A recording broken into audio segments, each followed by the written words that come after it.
everyone, and welcome back to Mach 1 Mindset. Today we're diving into AP European History 1.1 Context of the Renaissance. Before we get started, please make sure you like, subscribe, and of course, as always, comment down below if you have any questions. Let's get started.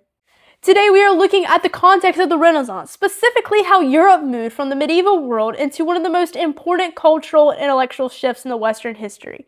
To understand the Renaissance, we first have to understand what came before it. After the collapse of the Western Roman Empire in 476 AD, Europe entered the Middle Ages, also called the medieval period. This era lasted roughly from the 5th century to the 15th century. Power during this time was organized through feudalism, a rigid hierarchy where land ownership determined wealth and authority.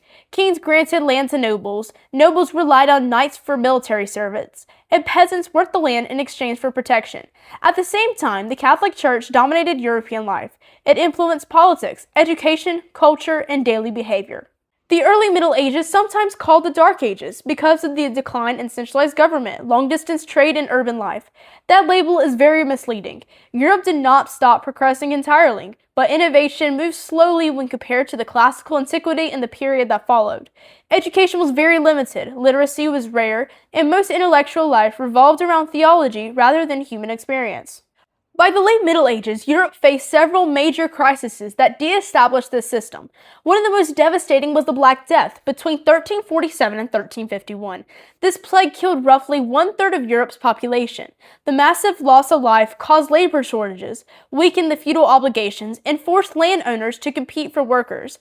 Peasants gained leverage, wages rose, and the traditional social structures began to crack. At the same time, Europe entered the Hundred Years' War between England and France from 1337 to 1453. This long and destructive conflict drained resources, devastated farmland, and weakened feudal armies. It also contributed to the rise of more centralized monarchies that relied less on the nobles and more on the professional armies and taxation. The Catholic Church also faced serious internal problems. The Western Schism, which lasted from 1378 to 1417, saw multiple popes claim authority at the same time. This damaged the Church's credibility and caused many Europeans to question religious leadership.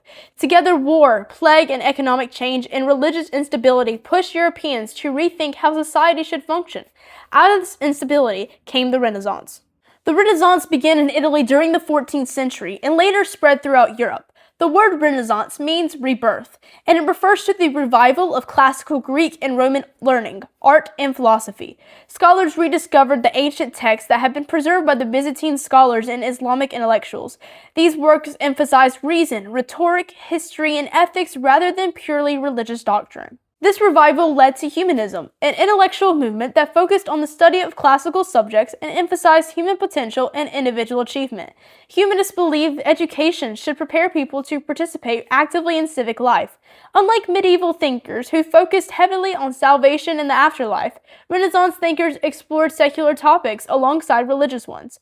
Figures like Petrarch promoted classical literature, Erasmus criticized corruption while remaining religious, and Machiavelli analyzed political power realistically rather than morally. This shift in thinking directly influenced Renaissance art. Artists such as Leonardo da Vinci, Michelangelo, and Raphael emphasized realism, perspective, anatomy, and human emotion. Art became a celebration of human capability rather than only a tool for religious instruction. The Renaissance was also driven by economic and social change. Europe experienced the growth of trade networks that connected it to the Middle East, Asia, and Africa. In Northern Europe, the Hanseatic League dominated trade, while the Italian city-states like Venice and Florence controlled Mediterranean commerce. This expansion enriched merchants and weakened the feudal system. Banking and finance became more advanced. The Medici family in Florence built a powerful banking empire that helped fund art, scholarship, and political influence. Cities expanded as people moved away from the rural life and worked in trade and skilled crafts. While social hierarchies still existed, there was slightly more mobility than in the medieval period. Finally, the Renaissance curiosity and ambition helped fuel European exploration. After the fall of Constantinople in 1453, many traditional land routes to Asia were immediately cut off. European states looked for new sea routes to access spices, silk, and wealth. Religious motives also played a role, as leaders sought to spread Christianity beyond Europe. Advances in navigation made this possible. Technologies like the astrolabe improved maps, and the caravel allowed sailors to travel further and more accurately than ever before. These developments launched the Age of Discovery and set the stage for European expansion, colonization, and global interaction. In short, the Renaissance did not appear suddenly. It was the result of centuries of change, crisis, and opportunity. The collapse of medieval systems, combined with the economic growth and revived classical learning, created a new way of thinking about humanity, power, and the world itself.